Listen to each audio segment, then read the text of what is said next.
And joining me today is Thomas Hartmann, a doctor from Berlin who specializes in orthopedics and manual medicine. Thanks for being our guest. Dr. Hartmann, experts say that when a problem with the spinal discs has been diagnosed, surgery is being performed way too often. What's your view on that? So I agree with that.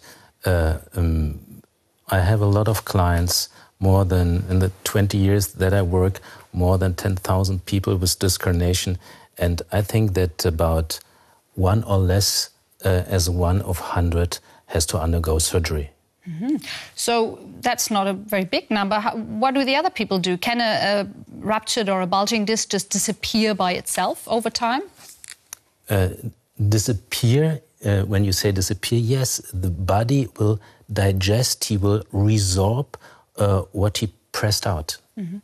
It will actually reabsorb the cartilage, basically. That is, yeah, that's it. And in which cases, there are cases in which surgery is really necessary. What are they? So, for example, when you have a paralysis of a leg, if you can't move your foot, or if you have problems with the bladder or with the bowels, so that is the red lamp, and then you have to see the doctor. Mm-hmm. Yeah? Okay. And that's also when you have to have surgery, or is that when you need to go and see a doctor? If you have a paralysis, and when you have problems with the bladder, it's necessary to make surgery. Mm-hmm. Yeah? Okay. You can't avoid the operation. Well, I guess the reason why surgery is being performed maybe too often is because the causes for back pain are so hard to diagnose. In some people, an MRI, a magnetic resonance imaging, can show a ruptured and bulging disc or ruptured or bulging disc, and they don't feel pain, and other people are in immense pain. Why is that? So it depends on what kind of structure is irritated by the herniated disc. So if there is an irritation of a nerve, it may be enormous pain, or if there is no pressure on the nerve, you can have an erupted disc, but you don't experience any pain. Mm-hmm. Okay, so just because an image shows that you have a bulging disc, it doesn't need to be the cause of your problem. No, it is not. Then, what, in your view or in your experience, are the most common causes for back pain? So, for example, if you are sitting always in a constrained posture, or if you move not enough, or if you're under stress, these are the main causes of problems with the back. Mm-hmm.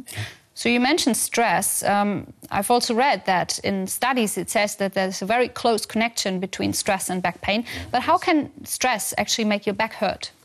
So stress brings you under tension. And if you're under stress, your shoulders will move and you feel tension in your whole body. And if you have a tension in the muscles, you get a pressure on the disc, and that causes, this pressure causes that the disc will push out. Dr. Hartmann, physiotherapy is a very important pillar of therapy for back pain. How often and how intensely should you train your muscles to avoid back pain? It depends on what's going on in your body. You have to figure out, or the physiotherapist has to figure out, what do you need. Often a part of the muscles are very stiff, other muscles are too weak. So you have to strengthen, to empower the weak muscles, and you have to strengthen the stiff muscles. So, and if you are out of the acute pain, it's good to have a daily exercise only of some minutes. But if you do it daily, your body will react on a way that you get used to it. and that trains your body. It is better to do it every day than to do it only 2 times a week. So, but first you need to find out whether you need to strengthen certain muscles or stretch other muscles that are maybe too stiff, right? The physiotherapist has to make an assessment. Okay, you mentioned stress before as a reason or an important cause for back pain.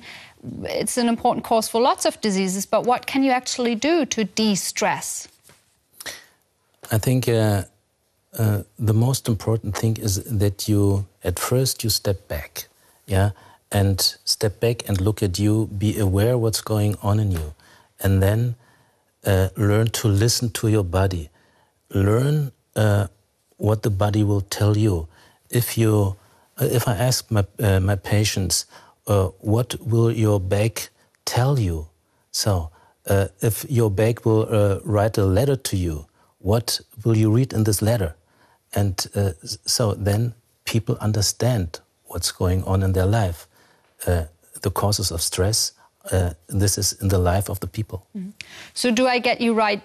It's important to sort of step back from a situation, maybe reevaluate it, see if the time pressure I'm in is really that bad, if there really is a reason to feel stressed and tense up like this. That's what you're saying. That's what I say. And you experience stress not only in family, you can also experience this in your job and if you have a bad time management. Okay. When it comes to back pain and stress and the therapies for back pain, we mentioned now stress management and muscle training is important. Both are not easy to achieve. It's much easier to just swallow a pill. You as a doctor, do you feel that we as patients have to change our attitudes towards therapy? So I think we have to change our attitude. We have to exercise patience, and we have to learn to listen to our body. And then when you do this, when you exercise, when you listen to your body, so that's the best thing that you can do. And that's the way to completely heal problems from a slipped or ruptured discs. And if you want to heal, that's not only your body who has to heal, it's also your inner life that has to heal. All right. Well, thank you very much for being our guest today. Thanks for your time. Thank you very much.